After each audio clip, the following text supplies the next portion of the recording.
agriculture. And right now I'm down here helping out on the virulent Newcastle response. So this is Dr. Jen Siembieda. She is with USDA. She is also rotating out here to help out. I think what I want to do just to make a good flow is allow me to give my slide, and then if there are questions that come up, then let's ask that before we go on to the next slide. I don't mean for anyone to have to save all the questions to the end. If that works for everybody else. Okay? And if there's anything that's not clear, please just raise your hand and ask, and we'll go from there.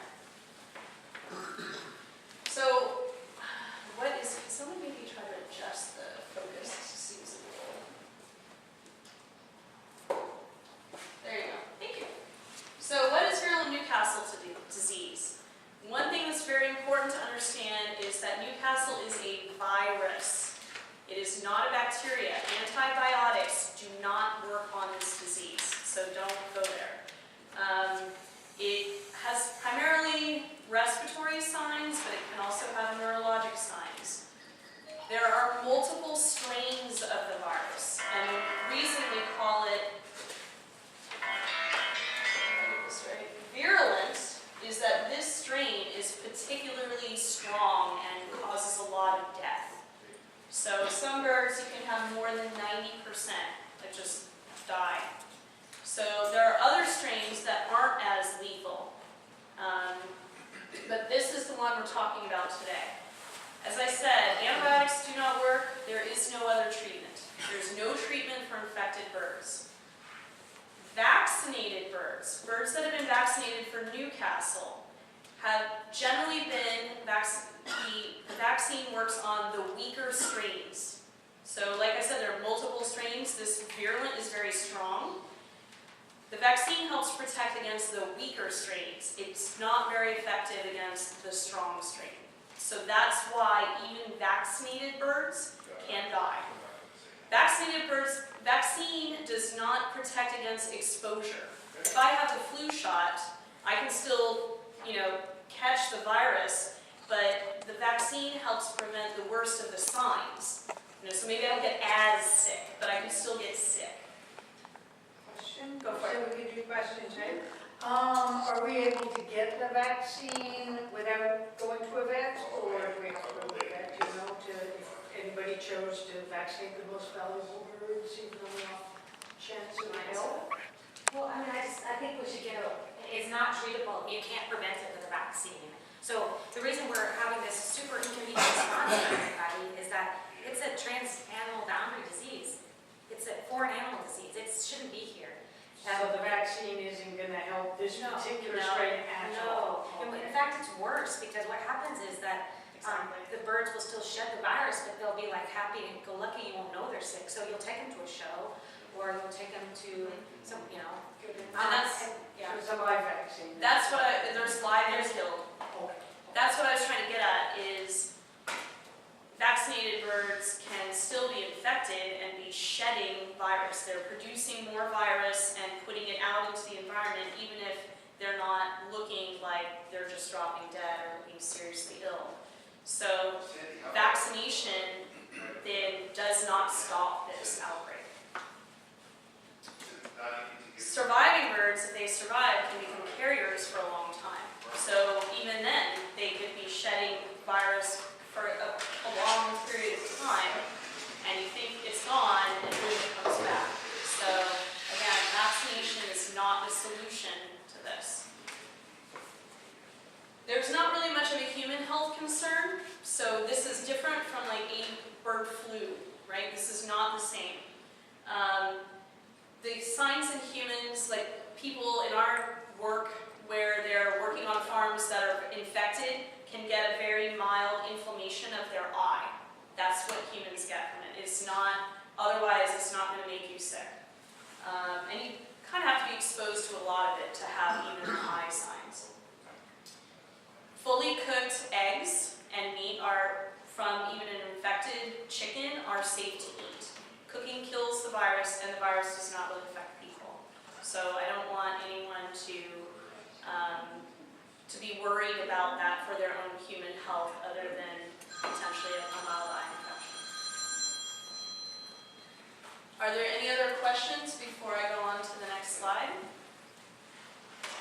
Jen, do you have anything you want to add here? Okay. Just a question Go for it. regarding eggs. You'll probably reach this later, but do the raw eggs have potential to transmit, to carry the disease and pass it on?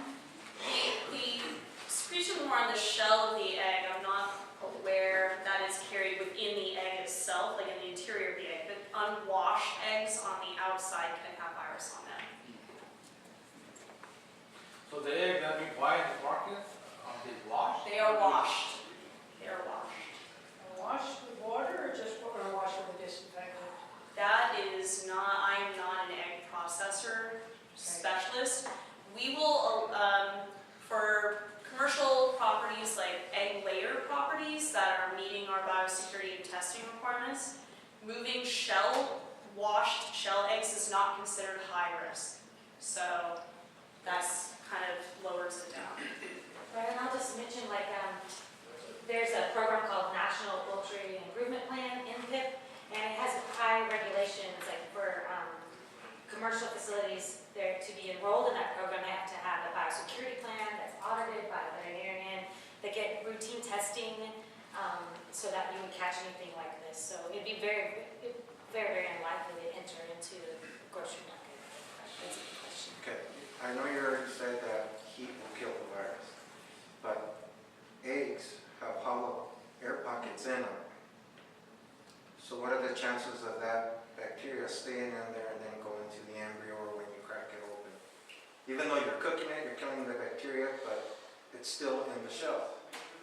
So if you had an unwashed shell egg, right, Right. from your backyard hen, and you cracked it open, and you were going to cook with that, you're cooking it, it will be dead in that. But the shell that you've thrown away in the trash that is unwashed could still carry virus. Thank you. Does that make sense? Now it makes sense. One of the main concerns we have with commercial poultry, chicken layers, is the use of egg crates and cartons and things to save money. Sometimes they will use like paper, like the cardboard ones, and reuse those. That is a great way to move virus because the virus gets on there, you can't wash that. Saves you money maybe in the short run. If you get Newcastle from that, it's costing money in the long run. I know bacteria needs nutrients to survive. The bacteria stays here for, there's nothing to live on, it's Sure. survive, right? Yeah. Virus is the same or not? Virus is the same. Viruses kind of span. Some are more hardy in the environment and some are not. And Jen, do you want to add anything? I would just say, like, like some viruses have an envelope around them, and they'll make them less resistant to die for the environment. But okay, what was I going to? Hardy virus, envelope, non-envelope. Well, I just thought, sorry. Just stopped you. Yeah. So, 120 days. 120 days. yeah, it could be, depending on the environment. So, like if it's in some moist feces, some fecal matter, it can last weeks and weeks in the environment. If it gets dried out or exposed to UV light, those kinds of things can drastically shorten it. But it can survive even just by itself. If I had raw virus and I sprinkled it on here, it would last for at least a few days, if not much longer. And then this virus actually, this is what I wanted to say, sorry. This virus actually is, survives longer in the environment than avian influenza. And you know, if it's in the fecal matter, in these areas that, well, if it's in the fecal matter, it lasts longer. And the problem with this response is that, you know, a lot of the facilities that are affected are these backyard flocks, which don't have concrete. It's very difficult to disinfect. So with the warmer weather coming along, that will help us get ahead of this virus because the virus doesn't like the heat and it will die faster. But it will still last several days. It's not, you know, it still lasts for a period of time. Okay? So why is this a big deal? Back in the 70s, there was an outbreak. 12 million birds had to be destroyed. Okay? We've gotten better, you know, as was was mentioned earlier, this disease did not exist in the US 2 years ago. You know, this is considered a foreign animal disease. It is outside our borders, and it made its way in. And we want to get rid of it and get it back out. We do not want it staying here indefinitely. It does affect our international trade, because other countries that don't have it don't want to bring in products that might introduce the virus to them. Okay? That's how, you know, we look at that when we trade with countries. So when we have an outbreak, it can affect our trade. Businesses go out of business because they can't, you know, keep moving their product, or they lose all their birds. So yeah, businesses and jobs get lost during these outbreaks. So far in this outbreak, which has been going on for like 10 months, we have euthanized 1.1 million birds. Okay? Go for it. Yeah, the birds you're talking about, was that just poultry or more? than that? Primarily poultry. There's about 100,000 backyard flocks that have been euthanized and, what, 900 or a million commercial flocks. So But not like exotic birds or No, birds, no. type of birds that we keep? No, no exotic birds, no. We've had a couple of cases of positives, like in a parakeet, for example, that they were exposed to a chicken. So you're pretty safe as long as you aren't having contact with chickens or gallinaceous birds. So you said primarily poultry, what's the other small sector? Veggie? That's, citizens can carry it. okay, Um, and that's been euthanized. No, No, it hasn't been euthanized. You're Just asking what's us. been carried, but what's been, so that number represents poultry. It happened in the 2002 response that more of those types of birds were affected and euthanized, but with this one, it's very chickeny, that likes chickens, and there have not been any, right, no euthanized like parrots. Oh, I'm sorry, question. Do wild birds carry? Yes, they are more as fomites, so they get dust from infected premises or feces on them more than they're infected and flying sick and carrying it. But yes, they have varying levels, but that's not the primary way it is moving in this outbreak. It's almost exclusively the movement of poultry. I'll just add a little bit more than that. That situation's very complicated because they do, so this virus, it's from the avian paramyxovirus family, and it's like 1 through 12. And so the cormorants and pelicans and gulls can carry this avian paramyxovirus 1. That doesn't infect chickens. I mean, chickens won't get sick from that, but if for some reason that wild bird gets in contact with the chicken, and then that virus could be in that chicken and mutate, then it could become virulent. But the virus that they're carrying right now is not the Not, same virus no. causing the problem. No. So maybe it's Yeah. not causing. Right. And it's very rare for that to happen. There's been very few cases of that, but it is a possibility. And that's why it's so, I mean, I'm hesitant to even mention it because it is kind of confusing. But yeah, that they can carry it, but it's not the virulent strain. And what species primarily carries that? That's the cormorants or the gulls, pelicans. Locale, mainly? No. The only big die-offs that have happened in those populations have affected cormorants, gulls, pelicans. Generally have problems with it, so, okay.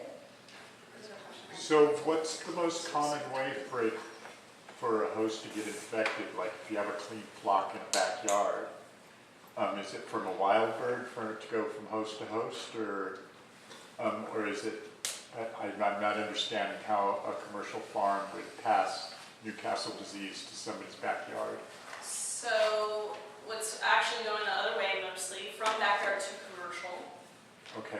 And so like a feed truck that goes on and off commercial that got mud by visiting an infected commercial premises could carry that on. If someone at home has their pet, their backyard flock of chickens and works at that farm, they can carry it on their clothing, on their hands, on their shoes.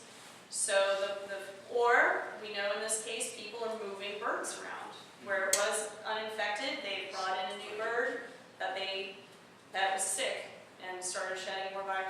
infect the flock. So you guys think it's actually human to bird contact that's We kind of call that fomites. So fomites are like inanimate, like things that aren't infected themselves that can carry virus. And that's one main way that this virus is moving around. So how long can the virus live on your clothes? Again, it sort of depends on conditions. You know, if you have feces on there, it could last weeks, months, Whoa. potentially. Yeah. Whoa. But I mean, it's, hope you wash your yeah, clothes. so wash your clothes. Hopefully you wash it before then, but especially if it has poo on it. Take a shower, Phil. Oh, actually, I'm sorry, another question. You talked about washing it. Now, what about people who prefer to wash in cold water rather than hot? Does it make a difference? You know, I think that if you really care and you want, use some hot water for the clothing that you think is exposed. If you want to use your cold water for your church-going clothes, have at it. Save energy.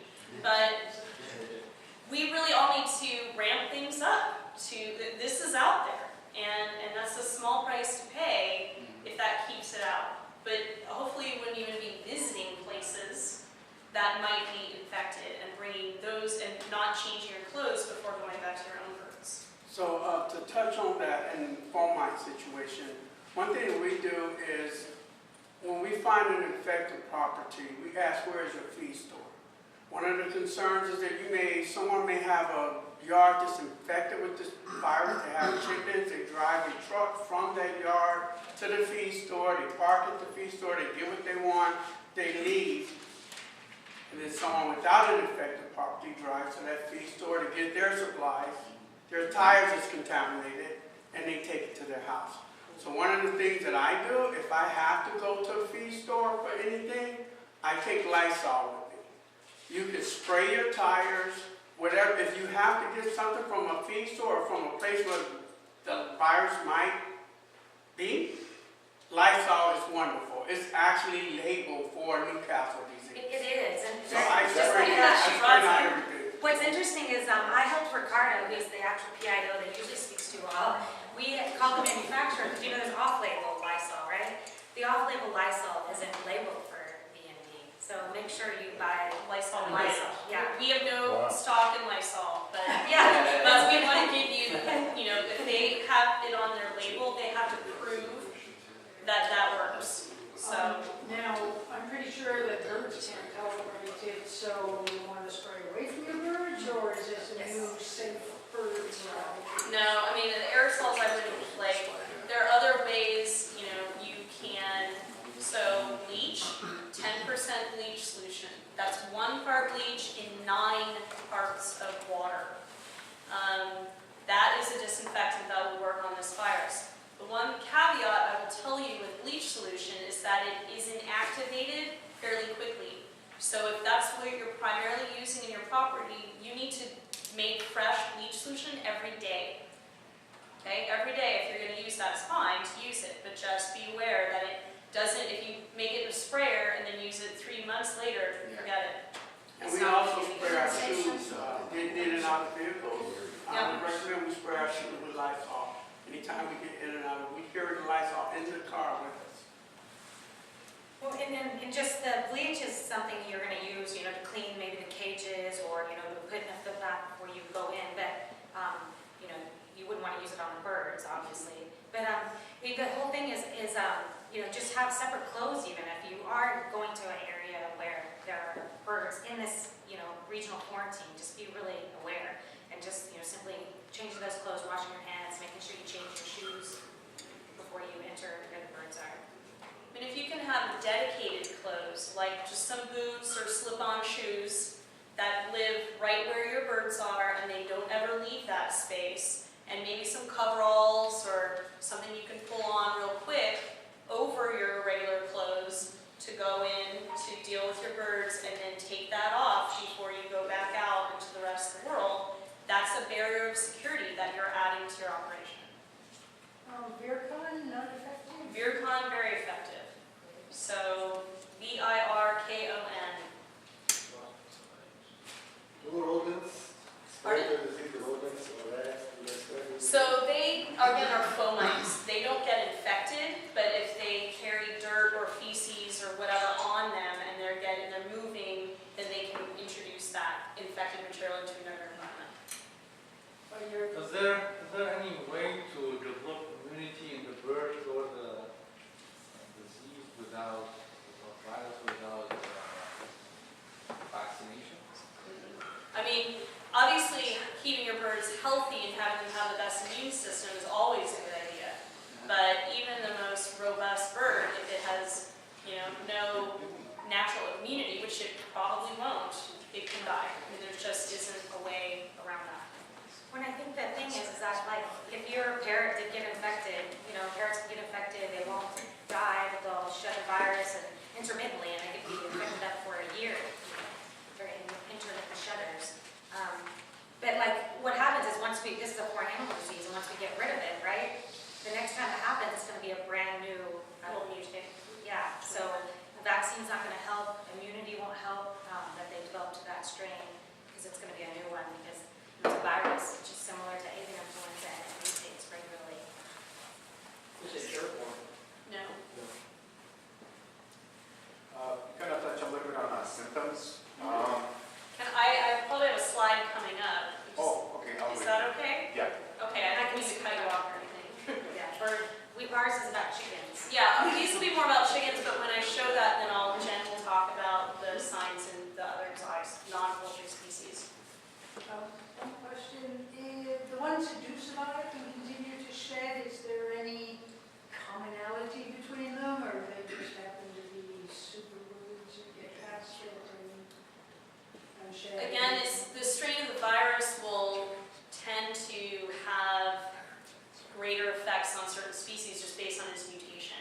So theoretically, one could mutate that would be really lethal to parrots. We just don't really see that, but in this case, where we tend to see it is with poultry. But theoretically, it can mutate to be something lethal to cormorants. Right. And like, you guys just seem like a smart bunch of people, but like when we get the virus, we sequence it, we put it on the phylogenetic tree, and so we look at it compared to different species. And so like, pigeons are way up here, and then there's wild birds, and then there's chickens. So this virus definitely likes chickens, and it's in that branch that goes to chickens mostly. The only really way that an exotic bird's going to get infected is if it's got exposure to a gallinaceous bird. But it will get the virus just as a chicken would, so it's not like they're not as. Yeah, the virus has It's its. just isolated, yeah? Yeah. And I think they're not going to show clinical signs as much. You can just have a variation of clinical signs in exotic birds. How's your studies been with canaries? What's the death factor, or With this virus, so no one, to my knowledge, is doing testing of this strain in canaries or in the southern because it's going to mutate for the next time, right? I mean, it's not, and we'd rather be putting our forces in stopping it. I mean, the funding needs to go to stopping it versus doing research in it. If you guys want to fund a study, it can be done. But also because it's a foreign animal disease, only certain laboratories are allowed to do research with that agent. And then just again to repeat, sorry, it's a chicken. It likes chickens. So there's a good chance if we infected canaries, when you do those studies, you have to infect them, and then you have to euthanize them and look at all the organs and see which organs are affected. It's similar to chickens. Yeah. Luckily, it doesn't like canaries. So the virus. But it does like parrots. Well, it doesn't like any of the exotic birds that This much. virus. It's This very virus. chicken. It likes chickens, and it will kill chickens quickly if they're not vaccinated. Or that. But the fact that canaries are indoors pretty much minimizes almost to nothing the chance of the canaries developing this virus. Correct. Yep. This guy has a. So I understand that this is exotic, it's not normally here, and I fully appreciate and understand the importance of keeping it out of the country. I completely understand that, support it. I think it's the best policy, obviously, for trade reasons, for everything else, as you mentioned. Other countries don't want to be dealing with United States poultry, if we have Newcastles here, right? It's a huge impact. So that is really important. So as an exotic pathogen, I think we're dancing around a little bit. We're saying backyard chicken flocks. That virus gets here primarily through smuggled fighting chickens. You're nodding your heads. Yeah. And the challenge for containing the spread is because our fine people here from CDFA and USDA have a real difficult time controlling the movement of something that's underground already. Okay? And that is by far and away the most important or most significant source of the spread of this virus.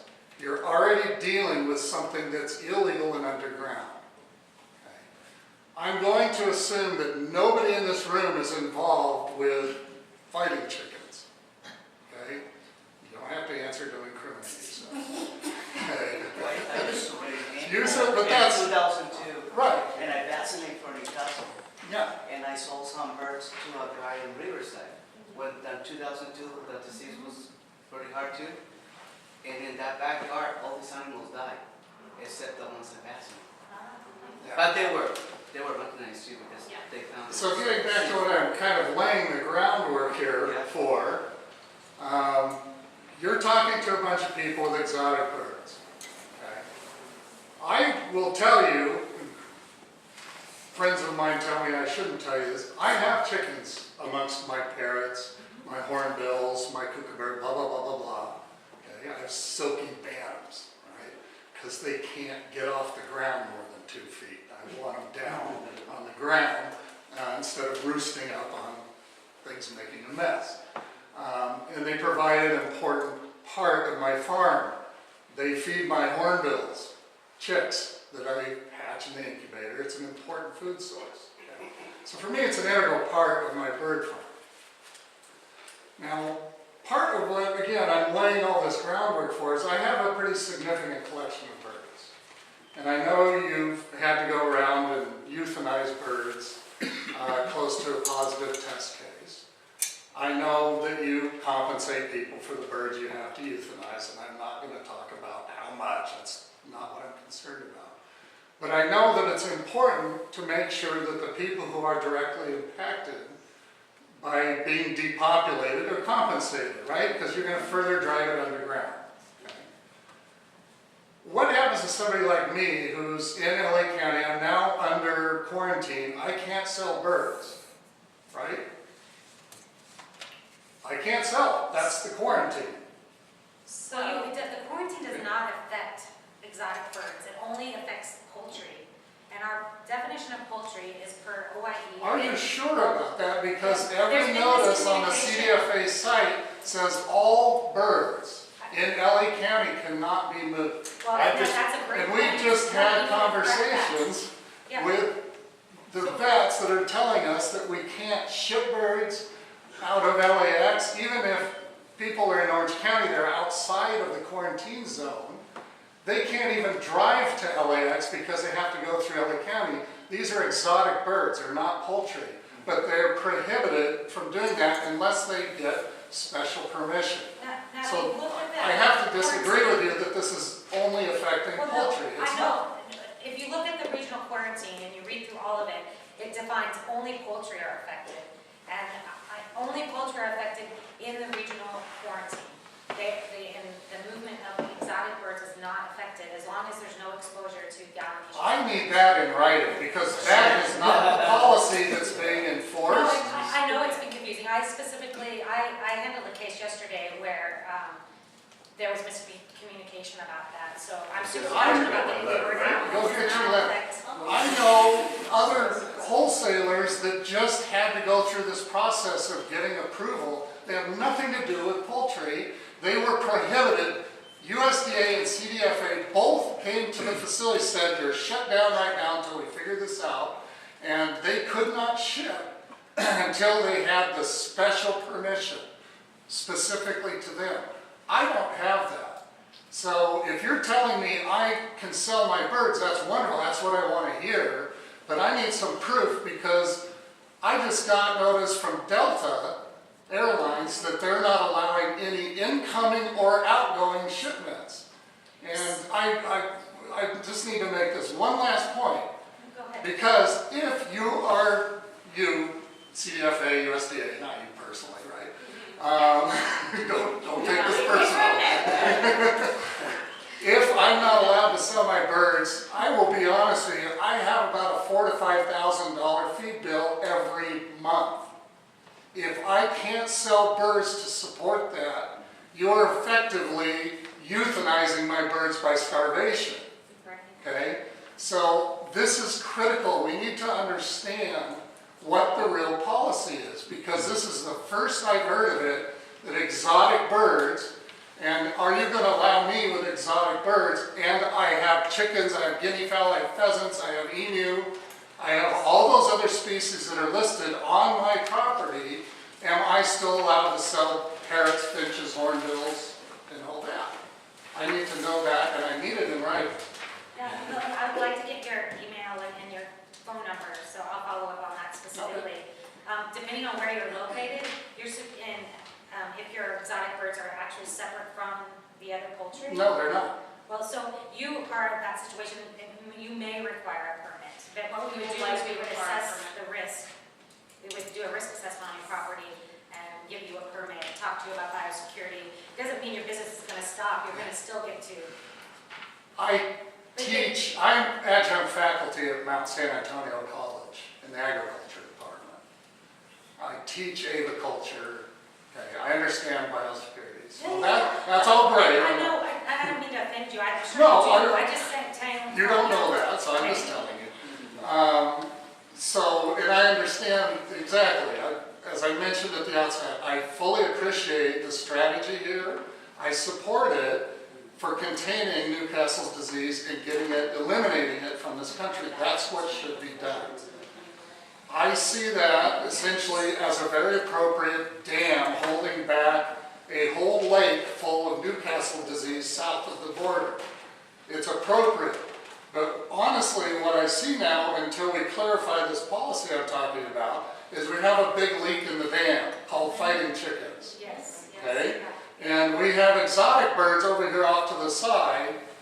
And if we have a policy that prevents people like me with exotic birds not exposed to fighting chickens or even commercial poultry facilities, anything like that, if I'm being prevented from moving my birds around, it's going to have no beneficial impact on containing the spread of this virus.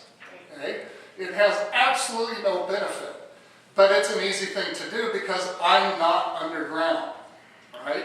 You're honest. So I am, and we can't allow ourselves to do what's easy, prevent moving exotic birds around, because that's easy to do. You can find us, we can go to Delta and say, look, you can't ship birds anymore. That's an easy thing to do. It's a lot easier than saying, Joe Schmo, with your fighting chickens, you can't go to the next underground meet, because you can't monitor that.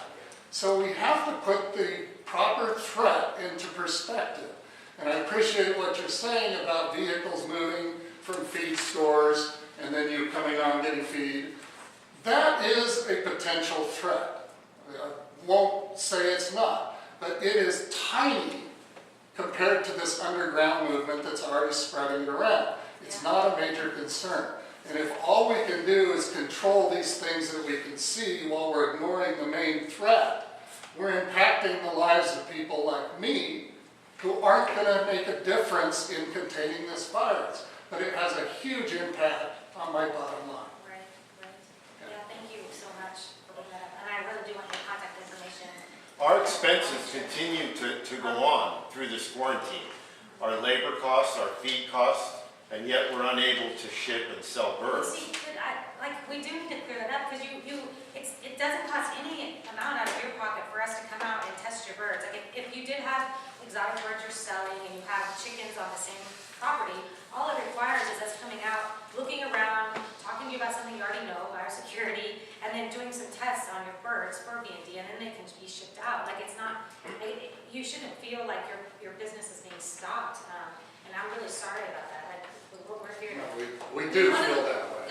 Well, and one of the things that we have to discuss, like with commercial farms, I was working on that last summer before any commercial farms were infected, and I see your hand raised now. Let me finish this point, if I may. Was that, they weren't infected yet, but we were requiring them to get a secure foods, a biosecurity plan prepared, so that if they end up in a quarantine zone, then we know that they have a plan in place that they're going to activate and do this. And they're like, but what about this aspect of my business? It's like, well, the virus, the outbreak is not business as usual. So you can't always expect that your business will go on as usual, because this is not a usual situation. And these processes exist to allow continuity of business while trying to contain this virus. So these methods are in place, and it involves having us develop a plan with you for biosecurity, testing your birds, and having you apply for permits. There is a process for business continuity. I also was ducking out while more of that conversation was going on to pull up the quarantine document. I got that from Ricardo, so I have to double check that that is the final. Yeah, because it's actually on the website. Yeah, I'd have to set up my On the phone website, to it give says an internet poultry. connection. So we can look at that together, and if I can set up my phone to get a Wi-Fi connection, then we will pull it up from the website together. And just, can I say one more thing about the underground, I do too. yeah.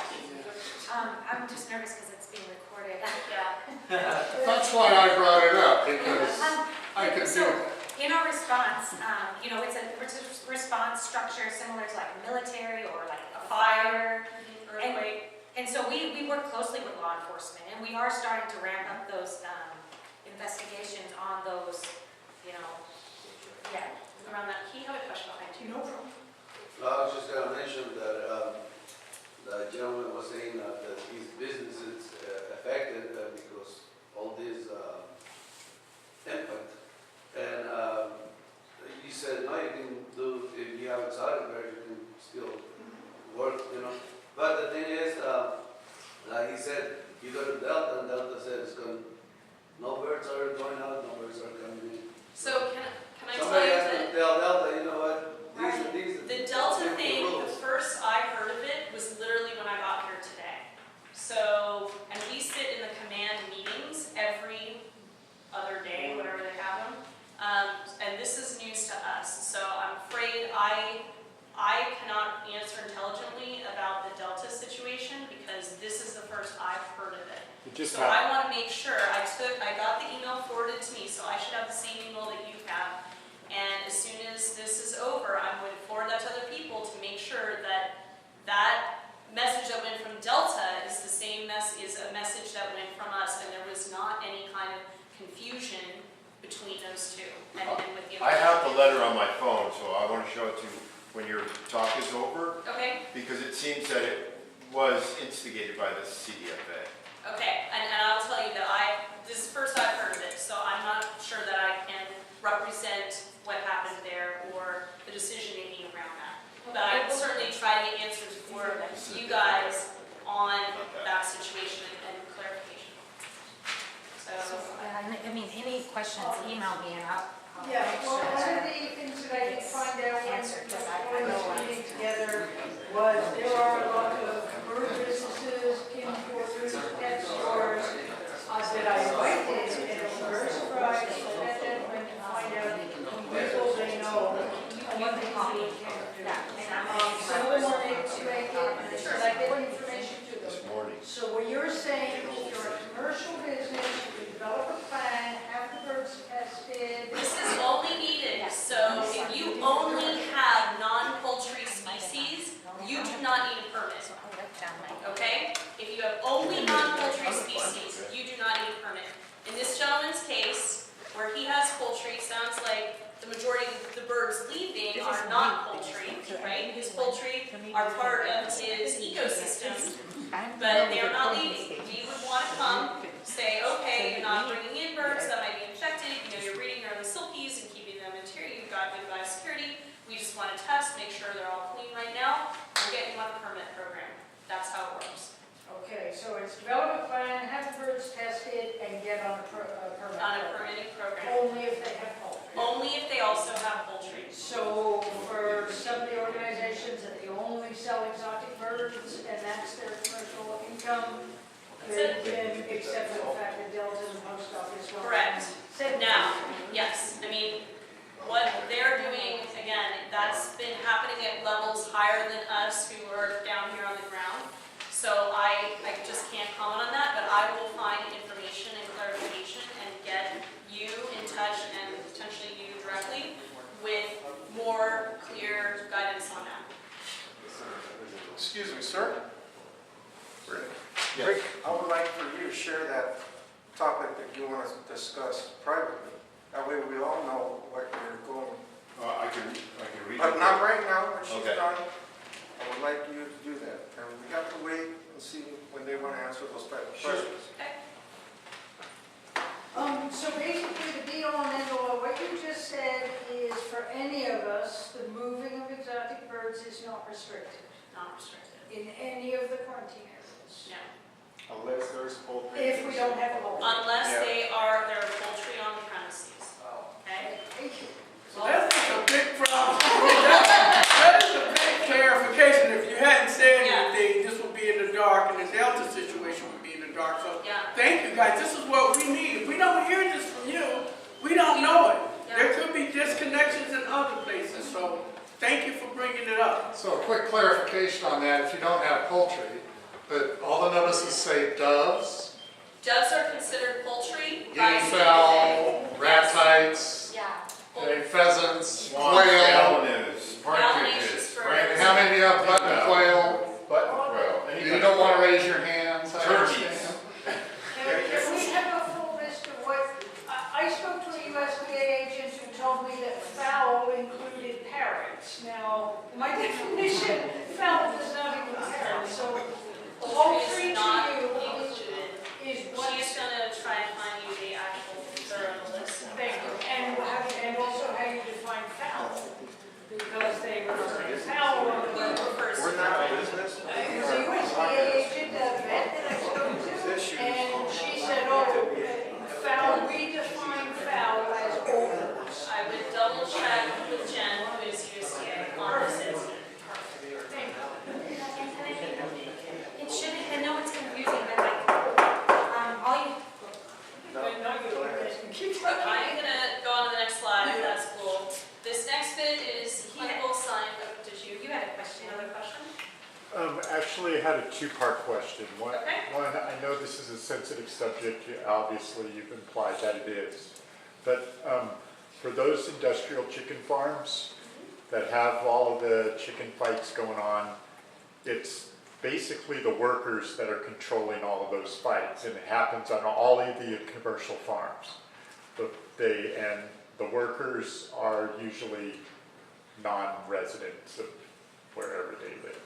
But so they have this community within the big farms, and some of those farms have millions of chickens on them. So my question is, the first part is that, are you guys aware of that community and what happens in the chicken farms? It's a regular thing that they do. And then the second part of my question was more to do with, so I just wanted to, if you could answer that part and then. Okay, and then a second question, that would make it Yes, easier please. for me. So when you're talking about the big industrial commercial chicken farms, are you meaning like broilers and layers that put on the table what's in the market, for the supermarket? Or are you talking about large relatively large enterprises that are producing birds for this exhibition and fighting community? No, they're not produced for the exhibitions and fighting. Okay. These are the chicken ranches, the chicken farms, the commercial chicken, the laying, the layers, the food producing chickens. All of the workers participate in the cockfights. So. And so I was just wondering, because I think that's what Steve was talking about, is that's the hole in the dam. and people don't talk about it. It's not talked about. And we understand you guys might have some limitations because of law enforcement and all of that stuff, and we wouldn't want you to compromise anything, any of those, you know, guidelines you have. But we just want to know, because this is important to us, that we're, you know, that's why we're all here.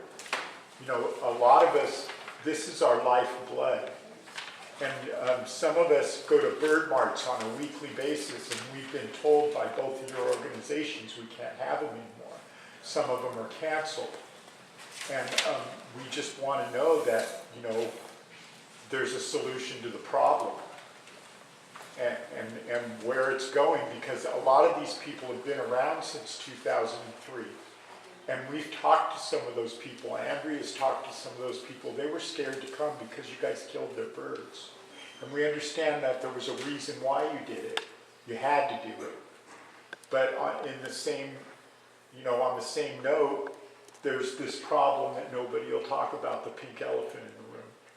So as Jen mentioned, we are involving law enforcement.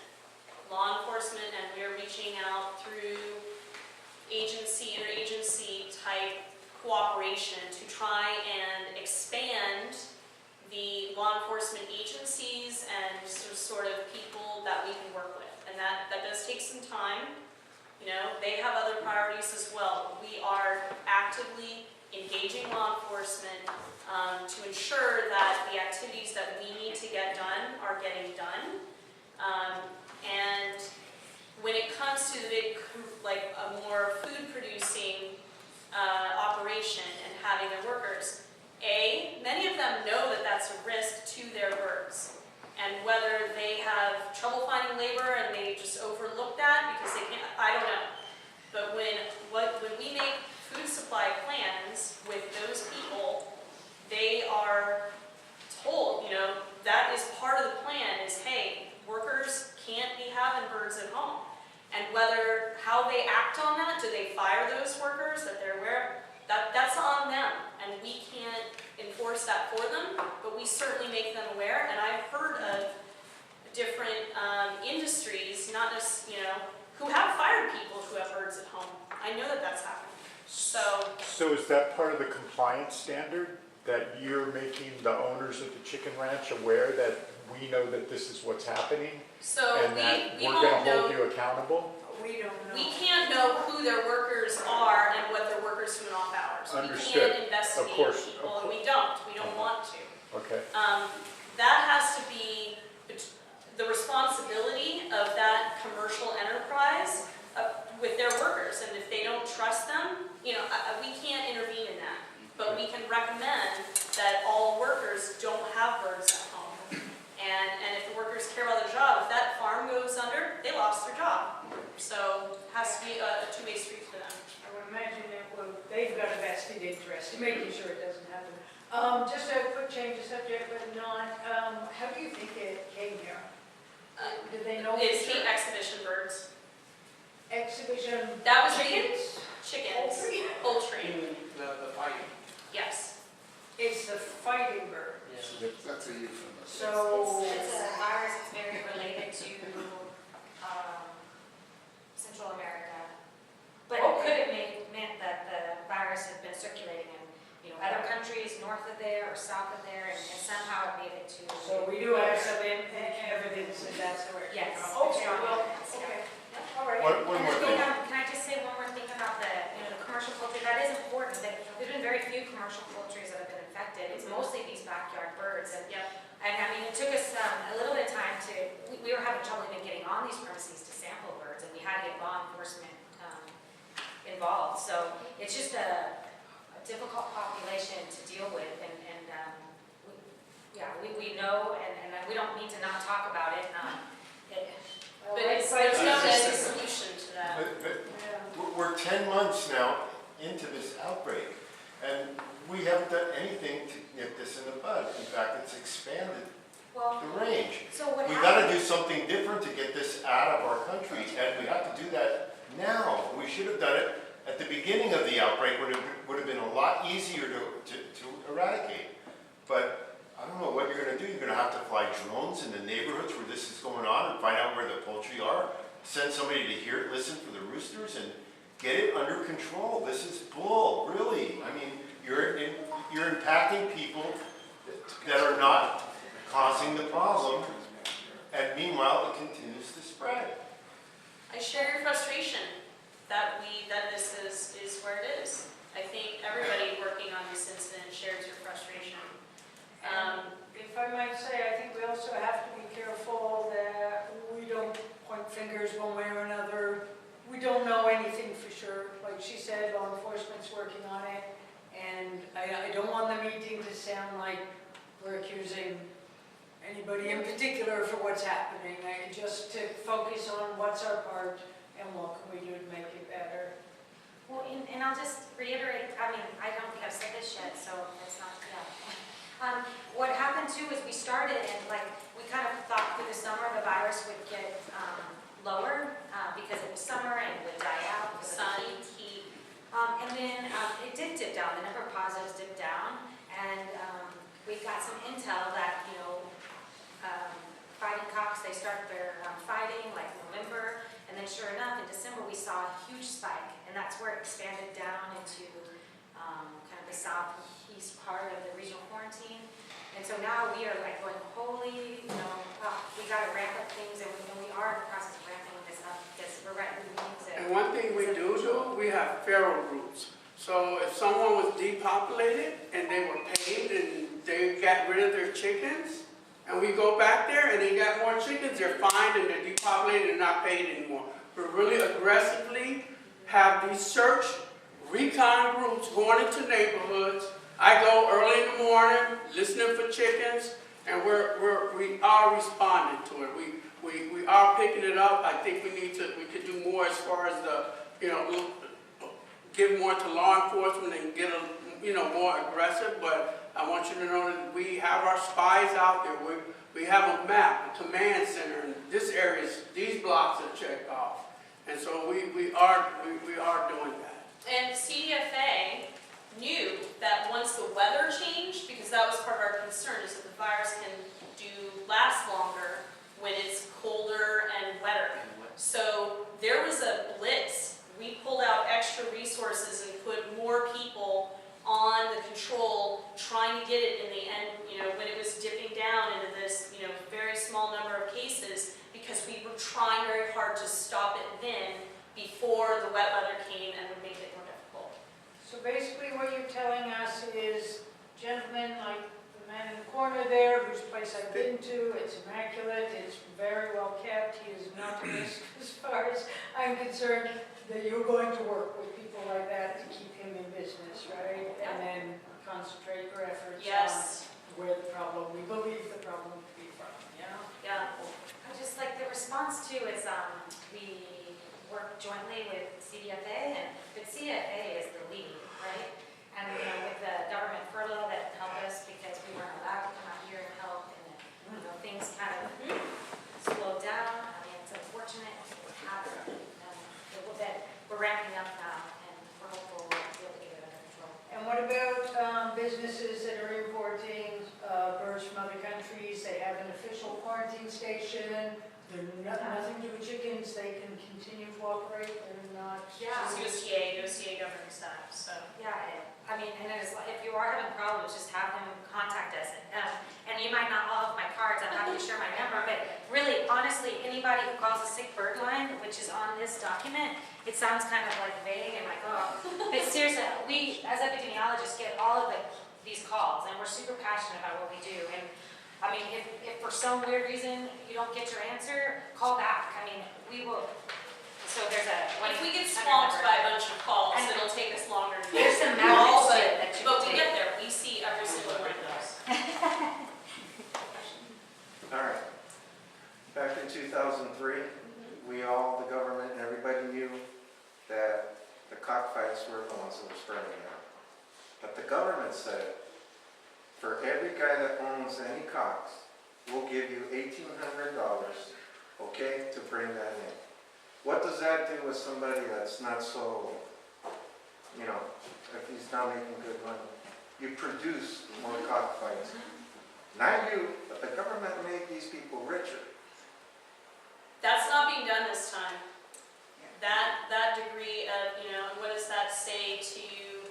commercial entity who's now losing all their broilers, you know, you're paying whatever for an illegal, you know, activity. So that is not happening this time. The compensation is much, much less. And that's partly then contributing to the lack of compliance.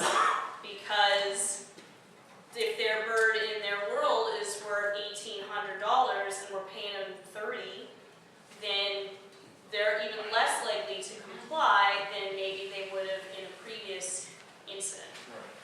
But that was a mistake. Yeah, so I mean, again, there's not a nice, clear solution. Do you pay them more and get more compliance, but then maybe produce more? Do you pay them less? To them, it's like a bigger loss, so then now nothing? Like, yeah, it's very challenging. That's how you get rid of it. You pay them in their pocket. What about zoning, like in a community where you're not allowed to have backyard pets like chickens? Backyard chickens. Or goats or anything like that? I know there. What's the, what do I want to say, for danger? The danger of people having like backyard poultry in like residential zones where they don't allow the backyard poultry. Right, in my area, I've never seen any chickens, roosters or anything like that. Most of our leaders here for the Canaries, I don't think they on a whole. I don't know that they're any riskier. You know, it would really depend on if they're taking them to show, you know, how much exposure. If there are specific risk factors. I mean, if they're internally bred and they don't ever, you know, have any contact, but they're going to the feed store, right? So that's it. And I heard of one where there was a depopulation and then the lady didn't take good biosecurity and even ever, I think that was it. This lady had a garage sale and then saw that, I can't remember which of the two properties was depopulated first, but went to a garage sale and spread it back to her home flock from that. So yeah, there's risk. On the subject of depopulation, I'm just curious about this. I happen to know somebody that works at a dump in Riverside. There's 2 facilities out there, and he's seen big bins full of chickens that have been depopulated. They're dropped off at the dump in these big trash bin-like things, just full, exposed, and just the plastic lids of them. They're not in plastic bags, they're not contained in any way other than sitting in a bin. They sit there for a day or two until the heavy equipment comes along, digs a pit, they dump them in, and they cover them with about 3 feet of dirt. And it just, to me, we're so concerned about biosecurity, and obviously these birds are being depopulated because they're either testing positive or they're really close to a positive case. I would think with a bin that big full of chickens, there's probably been a positive test at the facility. But I've got this image of them loading up all these chickens into this bin and driving down the freeway with dust and everything spreading out until they get to the dump, and then they're sitting there for a couple days. That just doesn't seem like excellent biosecurity to me. So our epidemiologists have approved whatever's going on in those landfill facilities. So if there's a cover over it, it might just be the plastic lid, as long as rodents are not getting up, you know, spreading it off of the landfill property, or wild birds cannot get down to that, burying it is fine. When they dump it, when they turn it over, It's usually double back, like, they're supposed to. I don't know if this story is true or not. I mean, next time, have them take a picture, because somebody's gonna get in trouble. He's worried about keeping his job, so he didn't want that. So. We don't want to But I'm less concerned about the burying than I am a truck driving down the freeway going to the dump. Those truckers, they're supposed to be lined, they're lined with plastic, then you put the birds in there, then you spray, walk across the birds, you spray disinfectant, then you put the plastic back over, and then you spray disinfectant again. And then there's supposed to be a lid on that, and then they go to the dump. And if that happens, we need to know about it because somebody's not following. I'd say if And you the douse routes- pretty good with disinfectant, I could see that. I will tell you that the routes that those trucks leave, those farms are carefully planned to not pass by other commercial farms. Okay. That is thought of. Cool, next, oh, one more. One quick question. I think besides that product, vinegar, it's also good to wash or to clean the dishes or cages and all that. The trucks, so are you talking about the trucks in the depot? Cages. Oh, clothing, yeah. So, regular cleaning and not sharing tools. So if you use equipment to wash bird cages, if you can have dedicated equipment that is only used, you sanitize, you bleach your tools, your equipment, leave it there. Don't take it to use anywhere else for any other purpose. But you can disinfect equipment with Viricon, bleach, You said vinegar, right? Did you say vinegar? Yeah. You're asking about vinegar, yeah. So vinegar might be, I'd have to look. I'd have to double check. I wouldn't count on vinegar. Okay, I just wouldn't. It's Oh, well, and also, we have a. gentler on the birds. I'd have to look because different viruses have different susceptibility to acid. So some viruses are inactivated by acid. I have to double check on this particular virus. And But just if to you follow want up, to be sure, go for something stronger than vinegar. So what I would do. well, we recommend using bleach. Next slide. Huh? Next slide. Next slide. Okay, so we can all take a lighter, because this is going to be clinical signs in poultry, okay? So, swollen eyes, like we said, it's kind of respiratory. We'll see changes in the comb color, kind of purple or maybe blotchy, little red dots. Diarrhea is a very common feature of this. Good with this one? The next one? Neurological symptoms can also happen. So they get a twisted neck. They can't walk. They're sort of contorted. And they have excess secretions. So runny nose, runny eyes. Those secretions are high in virus. That's how this virus can spread. So transmission is via direct contact. One way is via sick bird to not sick bird. They come in contact, they share the secretions, they touch each other. That's how virus spreads. The secretions can get on the cage. They can get on your clothes. That's feces as well. And then you go touch another bird that's not infected, they get the virus from those secretions, they get infected. So that's contaminated objects and people, or vehicles, buckets, rakes, whatever it takes. And then other animals, as we talked about, so like rats, that question about rats, that if they have contaminated soil, feces on them, and they go to another place, wild birds can be that vector as well, where they're moving dust or particulates that are virus in them. Can I just Please. And so every house we go to and we sample and we depopulate, euthanize their flock, we have this questionnaire we give them and we ask them those questions. Do you have lots of rats running through here? Do you have skunks or raccoons? So we can identify commonalities from these different flocks, so we can identify what is causing it to spread. And that's one of the things with the commercial flocks that we have them right in their biosecurity plan, is how often are they having vector control, like rat control, do they do fly testing, and there are ways that they can measure how many flies, and then what do they do when they have too many flies? They have to detail that in this plan. To touch on what the doctor said, the houses that we go to, is that houses that contain poultry only or different types of birds?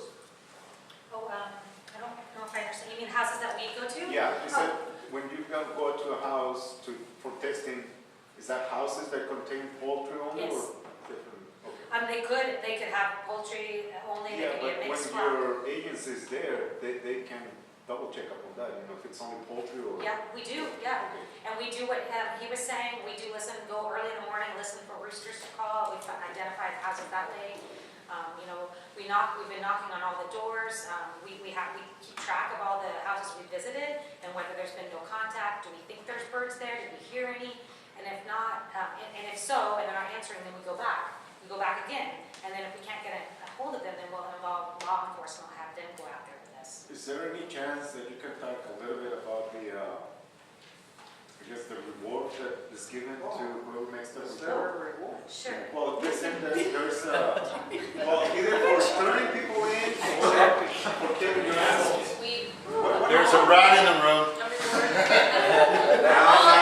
the word that you use? Well, we call it Compensation. compensation or indemnity, and a lot of work goes into calculating those, and those are calculated by the USDA, by the economists, and they're actually signed off by Sonny Perdue himself. So a lot of thought has gone into that, and the indemnity or compensation is much lower this time than it was before. But is that enough for a neighbor to call and report? No, we do not have a reward system for sick bird calls. It But I is like right it. now. I mean, Or bring it back. you want to talk about multiplying the problem. We already get nuisance calls where this woman, I got one the other day. This woman, her neighbor has some poultry, some chickens, and they keep getting over on her yard, and she's annoyed by it. And so I don't even think she knows anything about bird health, and she reports them as sick. And so then what?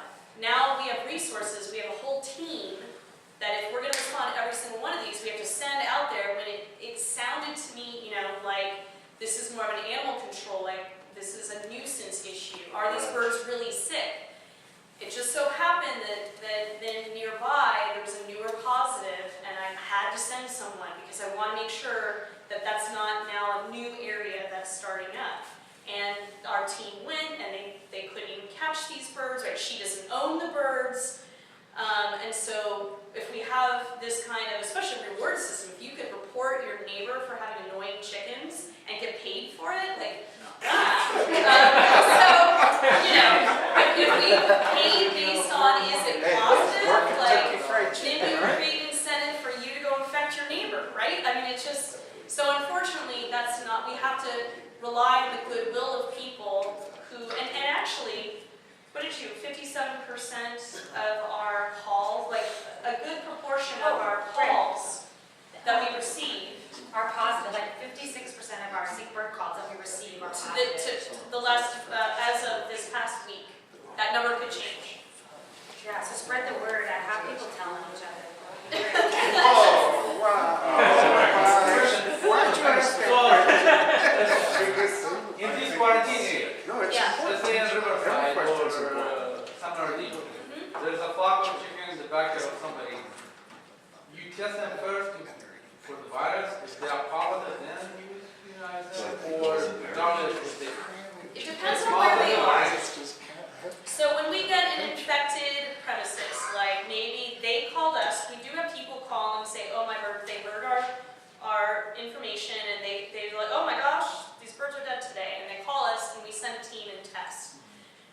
If they are positive, then we also need to look at the farms around them. And so we may choose to just take out any birds that are already in contact, because we know that if there's that much contact, then they're a risk. And then do surveillance around that, like testing around that. So if we get a call of sick or dying birds in an area where we've already decided we have to euthanize them anyway, because they're already in a dangerous area, then we won't necessarily test them before we do it. We're just going to come and set up the compensation and do it. We always test them when We test them at the time of euthanize, so being euthanized, so we know, are we on the edges of this, or are we still in the middle of the Okay. infected area? Just a follow-up to that question. So in the case of that gentleman over there, he invites you guys to go test the premises over there. Apparently he has exotic bird and chicken, or poultry. If there's a positive case in the poultry, would you have to repopulate everything else, all other birds also, or only the poultry part?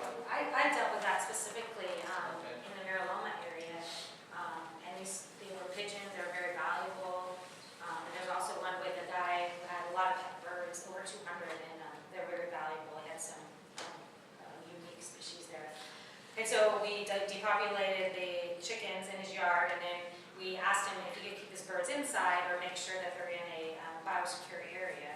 And then we talk about a biosecurity plan, how he needs to have a foot bath, have separate clothes, all that stuff. And then we write him up a biosecurity flock plan. And in general, it's best if you can keep them inside. That's what we recommend. I mean, and any birds inside, they're safe, like you mentioned. So basically, if, let's say somebody's neighbor is infected and they don't keep chickens, but they've got some really valuable parrots, you'll work with them Yes. to we're set up a working. biosecurity, test their birds, and then allow them, you won't go in and euthanize them.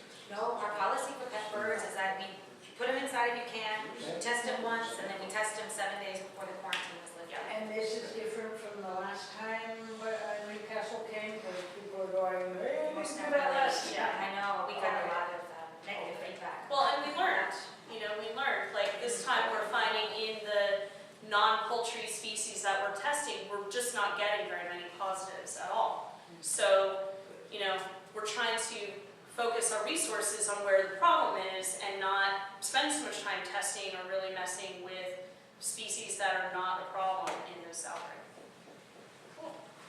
Okay, but sparrows, hawks, anything like that can get the disease and pass it? Yes. Again, the virus strain is not highly infective to non-poultry species. So again, if a hawk was feeding on the carcass of a dead chicken that was infected, it's going to have like blood that's got virus on its feathers. So, and then if it goes to the neighbor, it could spread it that way, but it is not infected and shedding the virus out necessarily. Is there a time frame that you guys believe this will end? No, we don't know. Months. We're months out. So from the time of the last positive test, the last one that we find, we have to go 3 or 4 months out. 90 days from the last positive primm that was depopulated. And that's mandated by this international body called OIE, or World Organization for Animal Health. They regulate trade internationally for all of the countries based on these foreign animal diseases. And so for them to say, hey, the United States is clear of Newcastle disease, we have to prove to them that we don't have it here. Is there some cities that are more prone that you found have the disease? I have a little bit of a map that I can show you. Okay. We'll get there. Maybe. How many Just share this. I didn't make a bunch of printouts, but I'm not sure the website for you. This is a great source for information because you guys have some really good questions. Really great questions. And it's the Center for Food Security and Animal Health out of Iowa State University. And all those questions you asked, you'll be like, those vets just wrote this. Yeah. How But many I'll share it. places are you visiting Oh, a day? it's 9 pages. It's and highly all variable. Newcastle disease. No, say you were out in the field, you go from one property to another property to another Oh my property? goodness, let me tell you the steps that we take. So we have dedicated surveillance teams separate from depopulation teams. So depopulation teams only go to infected premises, they never go to uninfected, ones that we're not sure of. Oh, tell them about the whole showering and stuff, how. I'm getting there. So, and, the last time I checked, pretty much our surveillance teams are the dirty teams and the clean teams. They're trying to keep some where they maybe we're going into an area where we're pretty sure is infected, so that's a dirty team. Or we're going into an area where, geez, we haven't really had any here, that would be more of a clean team. And so after we leave a premises, whether or not we know it's infected or not, then so we wear PPE on every place that we go to. What's PPE? Personal protective equipment. So you get to see us in the Tyvek, it looks like a bad movie or something. We got these like funky boots and gloves and all this stuff. So that is new at every premises. We use Lysol, disinfectant, we're very careful about biosecurity entering and leaving our vehicles so that they're not contaminated. When we leave a premises, whether or not we know it's infected, so So this would apply to either clean or dirty teams, but then we segregate those teams anyway. The first thing you do is go to the car wash, and we use a car wash that has an undercarriage clean. Before you've left, you've sprayed your wheels with Virkon and moved it, and I mean, it is extensive. Then, after the car wash, we all go back to our hotels, take a shower, change our clothes before we can go back to headquarters or anywhere else. And if we know that, like, commercial premises, they even will have a 72 hours between going from one uninfected commercial farm to another. 72 hours they cannot go to another farm.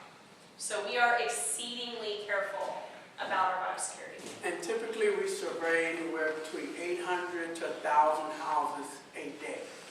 We have 4 teams going out. Each team tries to get about 200 properties entered into the system if they do or don't have chickens. If we come across properties that we suspect have, but they're never home, and people duck, 3 days, then we can issue a warrant. And we warn people to say, you're not going to see I do have chickens, this is my property, you can't come on here, you cannot touch my birds. We say, sir, we're here to get your cooperation, but if you refuse, it's a mandatory area, a warrant will be issued, and they will come and they will test your chickens. And usually when they know that, they will cooperate. And George, I think we've knocked on like over 25,000 doors. Oh yeah, more than 100,000. We keep track of all of them. Yeah. Back in 2002, when we had that outbreak, I was shipping a lot of birds, and I was one of the first shippers that got permission to ship exotic birds. And they had state veterinarians coming from other states to Southern California, and they would assign one to come to my house. They'd get out of their car, suit up, and he'd come in, and every bird that I had ready to ship, they would swab. Then I'd have to separate those from the rest of my birds, wait for the results of those swabs. And they tested, like 200 zebrafinch, and we'd have to swab every single one.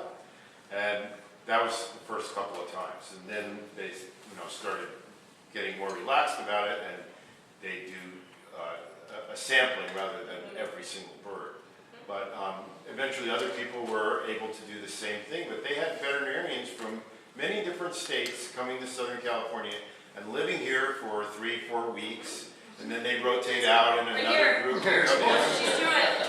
I live in Colorado. I live in Sacramento. But now, like I said, we're 10 months in, and although you say you'll test, I haven't seen the same reaction from this outbreak as I saw from 2002. And again, we've learned from that the pet birds don't tend to be the problem.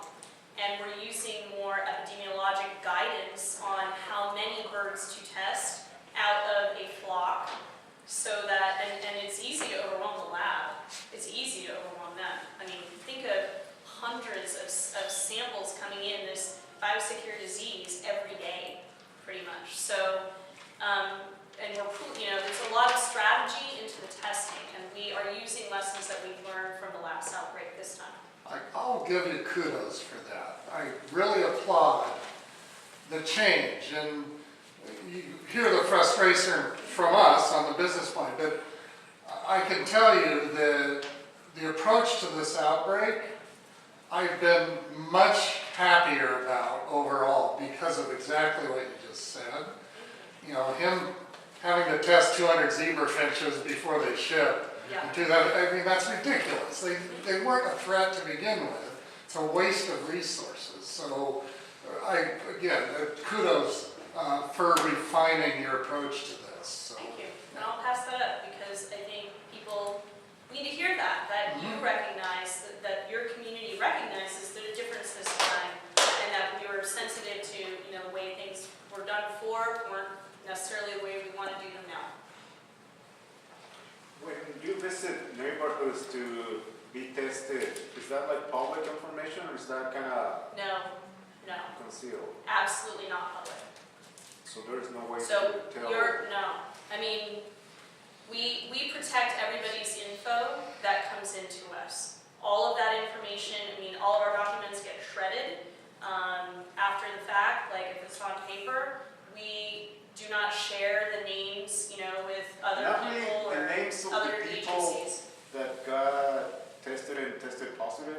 But, for example, there is an area that, when something goes wrong, you know, it's always the first one to be listed, South Central LA.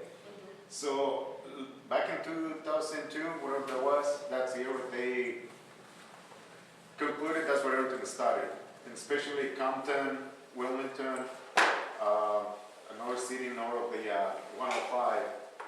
So, in a way, you know, everybody was trying to stay away from them or not go into the business in those areas for the reasons you guys said, you know, to drive in and drive out and you can get infected. But this time, that information is not out to the public. Where's the I country? mean, I have sort of, we'll get there, maybe. I have a bit of a heat map that can kind of show you where we found more numbers of cases. And I can show you sort of where that regional quarantine, but again, you know, we're not here to point fingers at any, well, my No, but in my neighborhood is case, it'll be like a warning, you know, where yeah. things could be not so good for us to visit or hold an event or have people from over there, you know. And sometimes, I mean, I can ask about that, whether a sort of more generalized area map, not here are the points, but here are some areas. I don't know if that can be shared with industry, but I can find out for you. Well, and you kind of know where we. And you kind of know, I mean, it's. Well, and that's the one thing I also want to clarify this. Most of us in this room are hobbyists. You know, we breed our canaries, finches, small birds. We're not a business. I'm not so worried about, you know, losing business or gaining business. But the thing is that it's good for us to know, like they were talking about, you know, when we go to the pet store or the feed store, you know, we never thought about getting contaminated that way. Yeah. So for those reasons, you know, that's the thing that I'm kind of interested in. And also not so much too concerned about the business aspect of it, because I don't make money of my pets. But again, in a case like that, if you're worried about going to the feed Well, store, like I said, which I I never would thought be. about that. But I would be. Yeah. Then you, whether or not you know the status of that feed store, you can change your clothes. You can have dedicated clothes at home that you don't wear to the feed store. But then, like George said, I have to carry my spray to spray my tires and, you know, shoes and everything else if I get out of the truck. You can spray when you get home, you know, I mean, before you, but if you have, you know, you can buy the disposable boot covers that we use, but there are ways that you can manage that risk from your home perspective, regardless of where it is out there. And that's the strategy I would recommend versus sort of, well, I can go here but not here, which is helpful, but what if we don't know it's there and you go to that store anyway, right? So again, taking those biosecurity measures at home is absolutely the best way to approach it. Well, the reason we don't share those specific maps is because it's changing all the time. And so you can be confident that in that regional quarantine, there's disease lots of places. Well, And so if we give you a map today, it might be totally different tomorrow, and we, you know, didn't tell you about this area way down southwest. But the thing that got published, you know, it said all LA County. It is all LA County. Is in the quarantine. Yes. Is in the quarantine. And But, you know, so- LA County goes from I know. Yeah. Because there's Because they haven't been infected yet, and we have not seen cases there, so we don't have to include them. How about the feed itself? The feed itself in a bag, or like inside the wrapping of it, whatever that is, should be fine. It's where like maybe someone was handling their birds at home that are infected, they're touching the bag. So like what I've recommended, you can, you know, try and apply, like depending on what the external material is, whether it's a paper bag or that kind of woven plastic stuff, you could apply a disinfectant on that, would be smart, you know, before you put it in your car, spray it off with some Lysol, or take the Clorox wipes, that's another way, wipe it off. And then what, you know, like, or Lysol it, and then I would say have your own bin at home that you know is clean, and then you just kind of open the bag up in, don't put the bag itself in the bin, dump it into a bin that you know is clean or new, and then take that bag and throw it away from your birds. If you really, I mean, I'm well, it's being just, very like at the hardcore. beginning of this topic, this chart, we were saying it was to get scary, but now it's getting scarier. Well, no, I mean, the virus is out there, and if you're scared of the virus, you're scared, it is scary. I agree, it is scary. I'm not trying to scare you I'm trying to help you understand things that you can do, the maximum number of things that you can do to protect your flocks. And if that's scary, I don't know, I think it'd be more scary to not know and just kind of wander around and do your thing. Okay. Okay, one there, 'cause I have a question. I live apart. I live in Riverside. Where I live, they consider that area as a business. okay. And some people sell hay, alfalfa, all kind of different. And they have chicken all over. Most of the time, the chicken lay egg, and the alfalfa everywhere. When you guys get to there, you tell them they need to keep the chicken. Yes, confine them. We have a whole team that does outreach to feed stores and businesses like that. I don't know what area you ready go, but by my house in the block where I live, they have 4 different These people. little feed stores?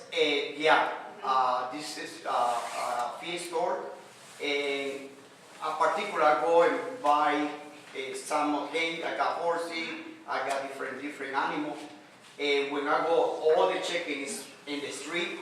Yep. So one of the agencies that we work with is Wildlife Services. So if we have feral chickens that either, running loose, and especially when you're like, are these yours? And they're all new. Then we have authority, if in a an infected area around a premises that we know is positive, to remove those birds as well.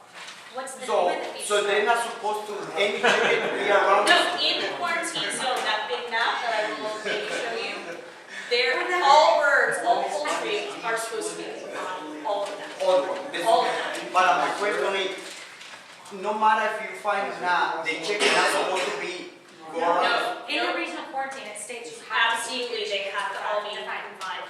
Because I mean, if I go and tell, hey, I'm going to go to this meeting and I explain the situation, Yeah. they can say, oh, my bird is not, Oh, it's not mine, or it's not, whatever. If you could give us maybe just the neighborhood, or let us know roughly where that is. all the area Stanislaw, all the area, Stanislaw is up. Send us a, okay, we'll just make sure that our outreach team is aware, and if they need to do more follow-up there, then we'll let them know. This was in Riverside? And Riverside. Oh, no, but I mean, also, like, just as a good Samaritan, you could call the sick bird line and let us know and we'll investigate. Yes, if you're that worried is about the it. perfect time. You can, reach us that way and say, hey, I'm at this feed store and they've got chickens running all over and pooping on the bags of feed and like Yeah, that. maybe we had like 25 by 20, number. about 25 stores.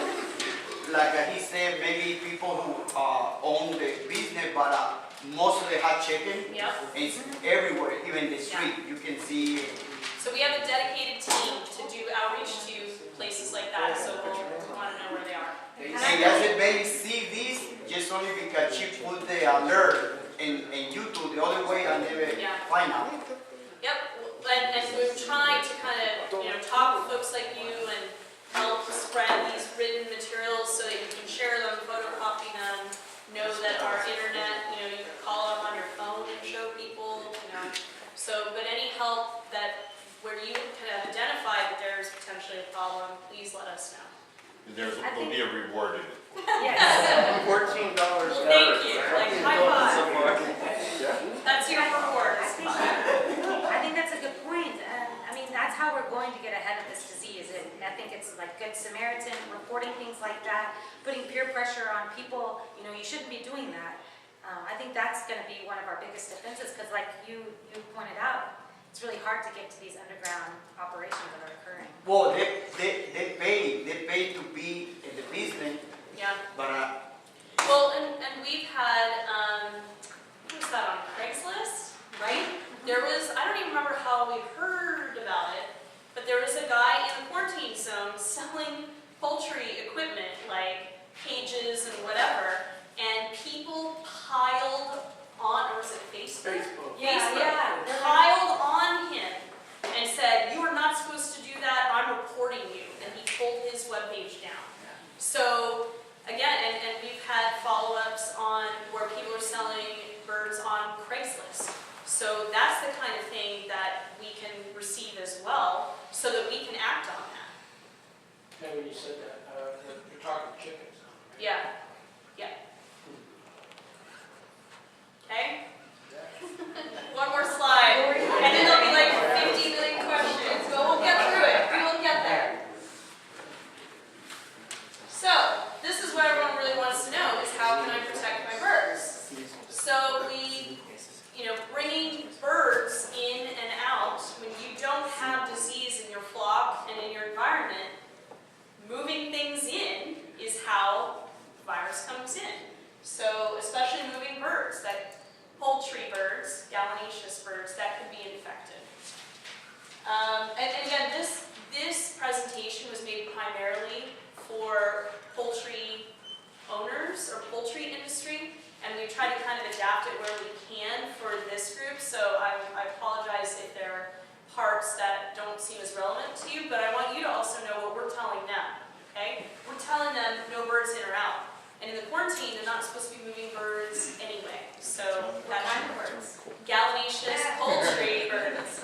So disinfect everything that goes in or out, okay? The feed bags, take precaution. You buy a wheelbarrow from one of these feed stores, I'd disinfect it before you bring it into your area where your birds are.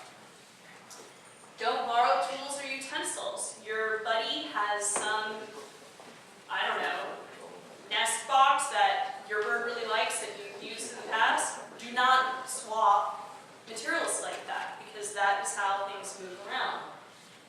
Don't allow visitors into your bird area. You don't know that they weren't just at the feed store buying hay for their horse. So be like, hey, I'm sorry, I can show you on my phone, but don't let people in. You don't know what they've done, whether they went to a cockfight last night. So, just be really smart and explain to them why. And I think that builds more respect. Like, you know what you're talking about. You really care about your birds and you're trying to protect that. That they get offended. Yeah. Yeah, or, you don't know what they have at home.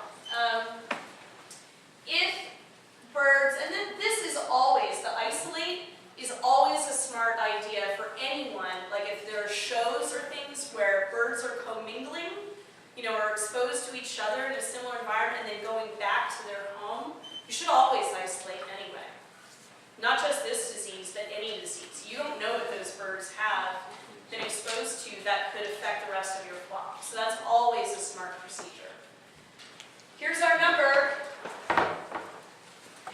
Call 86, isn't it 922-SICK or something like that? I think it actually spells a word. That's the number. No, it doesn't, for some reason. That wasn't very clever. I thought it did, but I could be wrong. Well, we could make something up. We could probably make up a word. Let's not do that. Sure. So, and if birds die, that's actually a really great sample for us to have. So if there's a concern, like the gentleman in the back, all of a sudden his silkies start dying, the dead birds are a very good sample for us to submit to the lab. So please don't throw those away. Like I had one the other day where a bird died, we wanted some surveillance on that, we wanted to test it. He threw away the dead bird, so then one of our veterinarians had to kind of become dirty and sample a bunch of birds when she's someone we would really like to keep clean. So if she could have just collected a bagged dead bird, then she can stay clean. So just kind of, that's our ideal sample. When you do testing, let's say random testing, the cost is on you or the cost is on the people that own the product being tested? The cost is on us if we need the surveillance info. If we're concerned that it is an expansion of the disease, the cost is on us. And the movement permitting cost is generally on us as well. That may be